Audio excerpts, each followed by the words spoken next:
အားလုံးပဲမင်္ဂလာပါရှင်ပြစ်ဖူဒီကတော့ဒီနေ့မှာတော့အရင်တော့လိုမျိုးဟင်းချက်ပြတာတွေမဟုတ်ဘဲနဲ့မြောက်ကလာထဲမှာရှိတဲ့စားကောင်းတဲ့ဆိုင်လေးတွေမှာလိုက်ဆိုင်ရနေပြီးတော့ပြစ်ဖူဒီပရိသတ်တွေအတွက်စားကောင်းတဲ့ review လေးတွေပေးသွားမှာပါဒီနေ့တော့ဘယ်ဆိုင်လေးမှာဘာတွေသွားစားမလဲဆိုတာကိုကျွန်မနဲ့တူလိုက်ကြည့်ကြပါရှင်ဒါလေးကတော့လေသမားရာတော်ချက်ဒါကတော့ဝတ်သုံးထက်သားချင်ဆက်မွေးဒါလေးကတော့ထူးထူးခြားခြားမြစ်ကြီးနားစတိုင်နဲ့လုပ်ထားတဲ့ကြက်သားအိမ်ကြက်ကလေးဥမာလေးဘီယာလေးနဲ့ကြော်ထားတာသူ့ရဲ့ရတာလေးမှုေးအီပြီးအရန်ကောင်းပါတယ်ရှင်ဒါကတော့မှုကစွန်းလေးပါဒါကတော့ပစွန်းတမ်ပူရာလေးဖြစ်ပါတယ်ရှင်ကဲဟင်းပွဲတွေကတော့ share ဖြစ်နေပါပြီစားဖို့ပဲကြံပါတော့တယ်ရှင်ဒါလေးကလဲသမားရတော့ကြက်ပါဒါတွေအောင်တုံနေပါဒီပါကြက်ပါ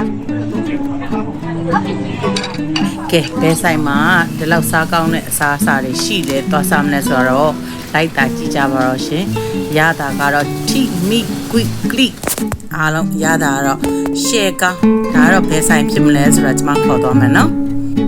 အလုပ်ပရဲ့ရုံးပရဲ့ပဲဖြစ်ဖြစ်တခါတလေမှအိမ်မှာချက်မစားချင်ဘူးဆိုရင်တော့ကြိုက်ဆွဲဆိုရက်မီတာဝီလမ်းမပေါ်မှာရှိတဲ့ဝတ်သားတုတ်ထူနဲ့ဝက်ပရိသာဆိုင်လေးမှာအခုလိုစားကောင်းတောက်ပွဲအရသာရှိအစားအစာတွေစုံစုံလင်းလင်းရှိတယ်ဆိုတဲ့သတင်းလေးကိုပြည်သူတွေတက်ပြီးအတွက်လက်တွေ့ပြီးတော့ပြောလိုက်တာပါရှင်ကဲနာမည်လေးကကြိုက်တာဆွဲလို့ကောင်းတဲ့ကြိုက်ဆွဲပါရဲ့ရှင်